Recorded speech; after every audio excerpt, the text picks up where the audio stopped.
Ayun. May tubig na, tumaas ng tubig, ibig sabihin ang valve nagsara. Ito ang fully automatic na washing machine ko. Ang brand nito ay American Home. Ngayon, kung makikita ninyo, ang nakakabit ay katulad nitong bago. Ito kasi, ito yung pinalitan ko dun sa isa kong luma. Ang problema nito, kapag sinaksak mo pa lang, ang drain valve niya, open na. Kaya nagkakaroon siya ng error. So, ang drain valve, lagi siyang open. Kahit nakasilik siya sa washing state o rinse, ang kanyang drain valve ay open. So which is mali yon. Kapag ang sinilit natin sa spin, okay lang kasi naka-open yon. So may mali sa board na to. Kaya ito ay pinalitan ko doon sa isa. Tapos sinubok ulit kung anong magiging reaction dito sa washing machine na ito. Kasi yung isa, Electrolux yun. So far gumagana yun hanggang sa ngayon. 1 year na ang nakaraan. Kaya bumili ako nitong bago para palitan ito. Makikita ninyo, madali lang ito magpalit. Yan oh. Sa ngayon, kinonfigure ko na ang ano nito, yung mga wire kung saan pupunta. May diagram naman dito. Sana. Ayun. Andito oh. Yan. Madali lang sundan po 'yan, mga kababayan. Pagdating sa natin sa capacitor natin, makita ninyo yan oh, start capacitor yan oh, dalawang wire yan. Kapag ang tab natin, ang mangyayari niyan, kapag nag-start tayo, tapos yung middle lang ang umiikot during spin, kasi ititesting muna natin yung spin yan pag natapos ito. Kapag yan lang ang umikot, babaliktarin mo lang yung koneksyon ng capacitor. Babaliktarin lang natin. Yan. Kapag yun umikot, yan. Babaliktarin lang natin yan. Yan. Pag babaliktarin natin, para ang drum kasama na sa pag-ikot. Tapos ito, yan, sinasaksak lang yan, ano? Kasama na yan. Nakita natin, yan. Door switch, tapos ito yung label natin para sa pressure. Tinisting ko lang yan. Saka ko nang ipa-finalize kapag ito ay fully functional na. Okay, simulan ko na. Okay. So, itong pressure switch ko, hindi ko napapalitan yung dati. Yan o. Ayan, hindi ko napapalitan yan. Kasi, ang uri niyan, katulad din yan ito. Kaya hindi ko napapalitan. Saka bago yun. Parehas itong dalawa. So, hindi ko napapalitan yun. Itong panel natin. Itong panel, oh. Yung bago na rin ikakabit ko. Ayan. Bago na rin. Tapos itong luma, tago ko na lang. Okay. So, gagamitan natin ng long nose pagtanggal para mabilis.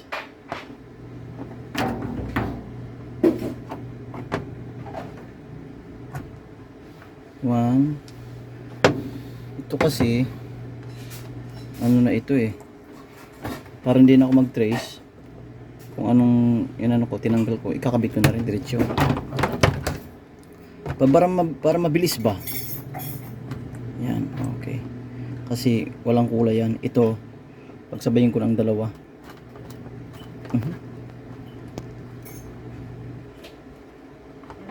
Diba? Matigas ito. Yan.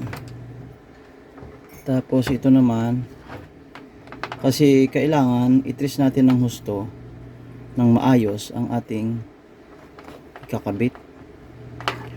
Ang ating washing machine na ito may diagram din. Kailangan ikumpara mo para ang pag-trace mo ang pagtitrace natin ng wiring magtutugma dito sa bago. Tapos ito naman ang kanyang valve. Is it valve? Door switch, itong green.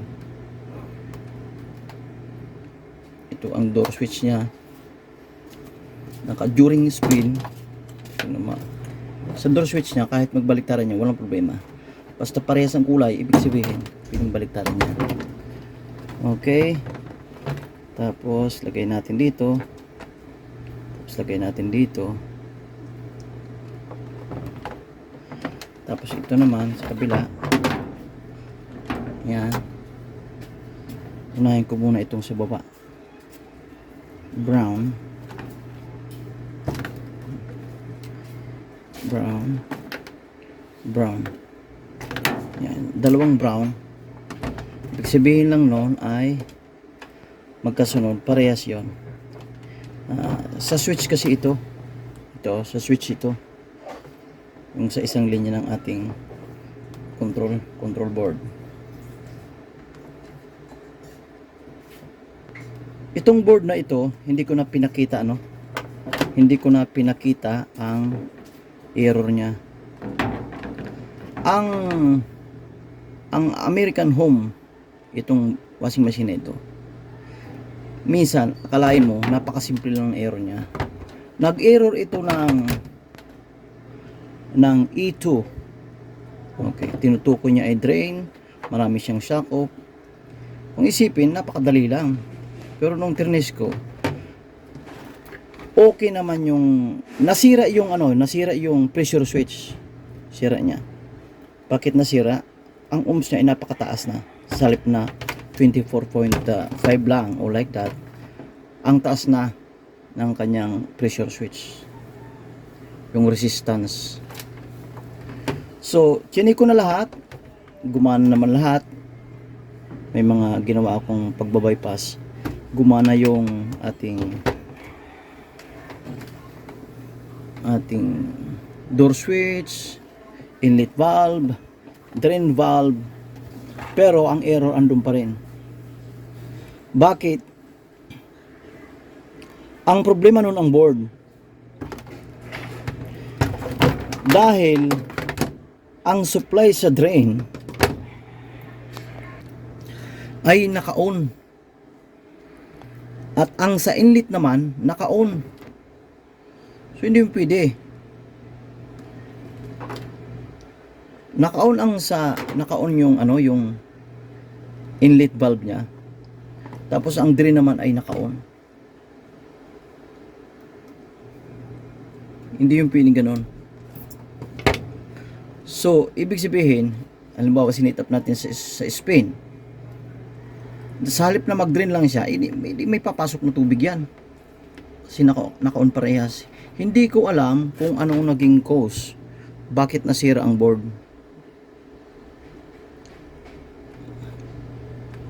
Yan. Kaya nag-decide ako na palitan na lang. Yan. Palitan na lang nito. Kasi napakaganda pag may parehas kang washing machine na parehas ang mga piyesa. Para pag nagka-problema ang isa, bago ka mag-order, kung may suspect ka man na problema, may inisip ka mang problema, pwede mo gamitin mo lang sa isa para pang testing. Okay na po kabayan. Nandito na Nandito na. Tapos nandito nakikita natin ito ang switch niya. Yan. Low, medium, high. Nilagay ko ang settings ng ating water level sa high para may choices tayo. Yan. May may selector ng Okay, tapos na ang setup natin dito. Doon sa ating pressure switch o level sensor, kailangan kung ano ang kasama nito, yun ang gagamitin natin kasi magkakaroon tayo ng problema kapag may problema sa frequency. Mag low frequency o high frequency, ang dating magkakaroon tayo ng problema sa range o level ng tubig. Hindi yun accurate. So, ito okay na. Pwede natin matesting. Previously, nung ginamit natin ang ating lumang board, kapag sinilik ko sa wash, ang drain natin ay open siya, which is dapat mag-close yun. Kaya walang tubig na natili dyan. Ang ating drainage panay ang tuloy at panay ang agos ng tubig, nag-open. Okay. Tandaan natin na ang ating drainage valve nito ay laging close kapag nakapatay kasi may spring yon. Kumbaga hahatakin lang kapag may supply na ang ating motor para sa drain valve. Subukan na natin. Okay.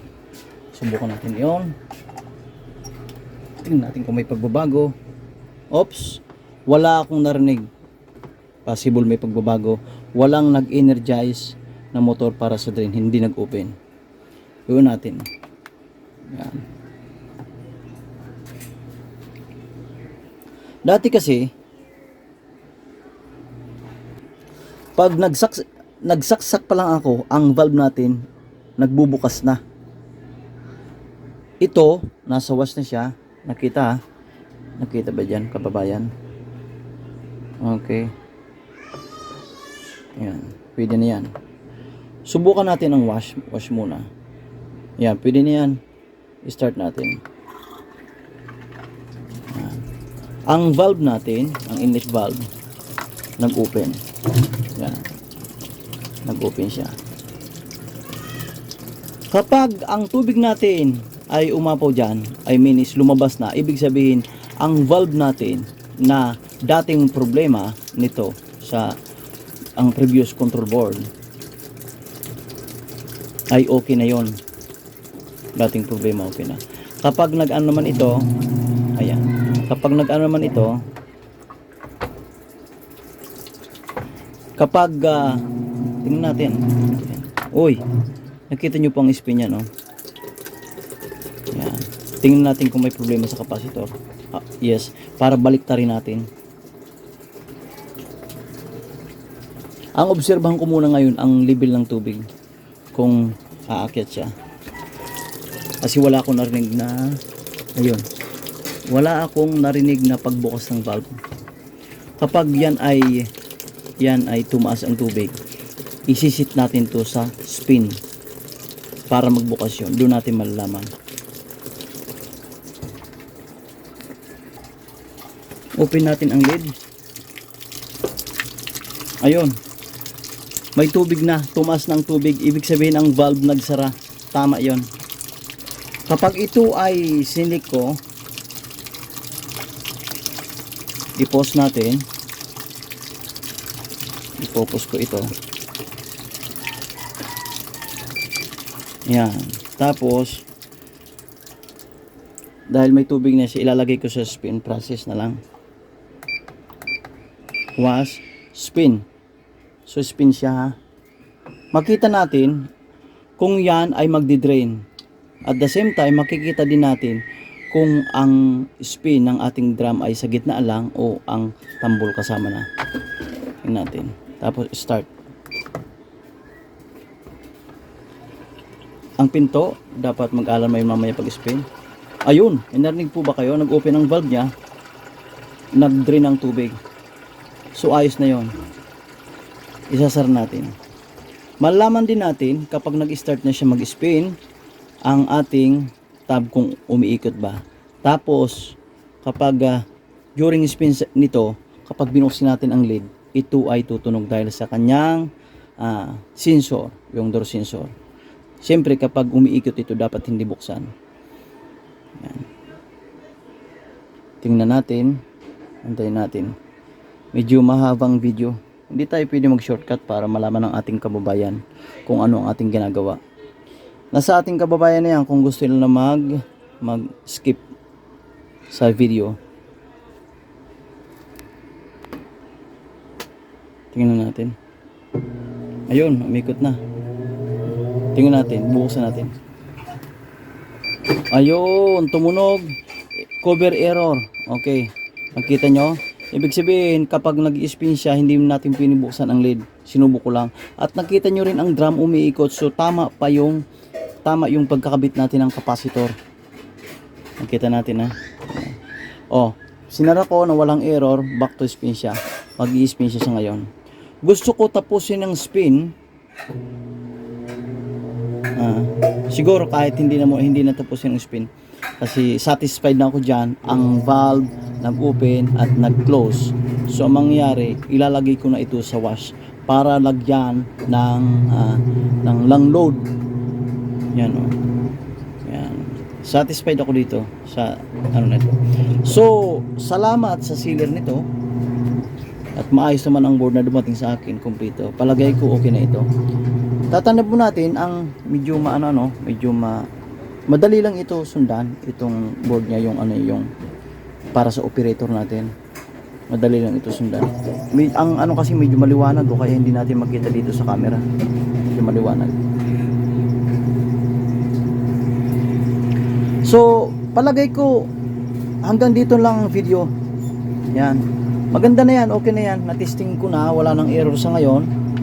Ang drain nag-on and off na during wash time. Nag-close siya kasi nga papasok ang tubig sa inlet natin. Hindi tulad ng dati magkasabay. May supply sa inlet valve, and then sa drain valve magkasabay. Hindi dapat yun magkakasabay. Tapos ang during spin naman, ang ating drain valve nag-open siyempre. Nag-open siya para habang nag-spin, nagpipiga, iagos niyang tubig, ang tubig ilalabas niya. So, okay na. Lalagyan ko ng maraming salamat po sa inyo mga kababayan. Sana po may natutunan ko sa simpleng video na ito. Please like, share, and subscribe.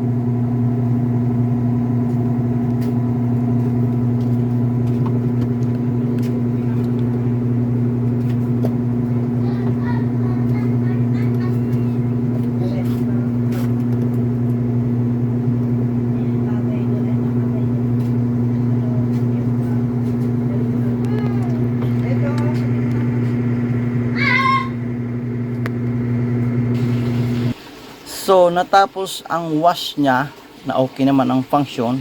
Ang rinse natapos din, okay naman ang function.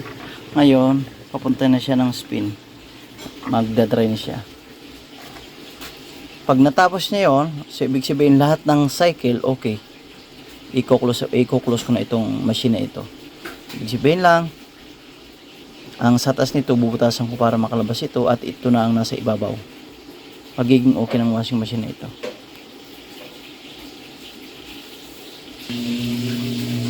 Ayan, spin na siya. Ayan, subukan natin mag-spin lang para ayun, gumagana na. Ang gamit kasi na sa ngayon na washing machine, dahil nasira ito, yung yung separate yung dryer, yung mano-mano lang, hindi siya fully automatic. Ito kasi fully automatic ito. Pag sinalpak mo, kung maayos ang machine, pag sinalpak mo, pag nilaban niya, paglabas niyan, na siya, isasampay na lang, hindi, wala ka nang pipigay na piga na. Ito na yung stage niya ng pagpiga, spin. Tatapusin natin ito para makita natin ang finished product. Finished product talaga. Ayun, tatapos na. Antayin natin mag-alarm bago natin i-open para hindi mag-door lock error.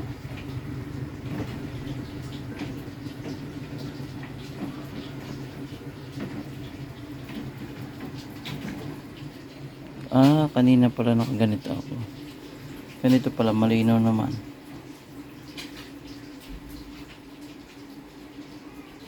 Ayan. Tingnan natin, magsasounds ito pag finish na. Beep, beep, beep, beep. Narinig na natin ang valve. Nagsara. Ayun. Tapos na yan, ibig sabihin.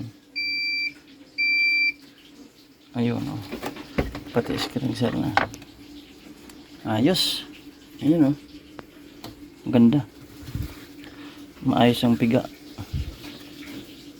Okay, back to normal na ang washing machine na ito. Back to operation. Okay.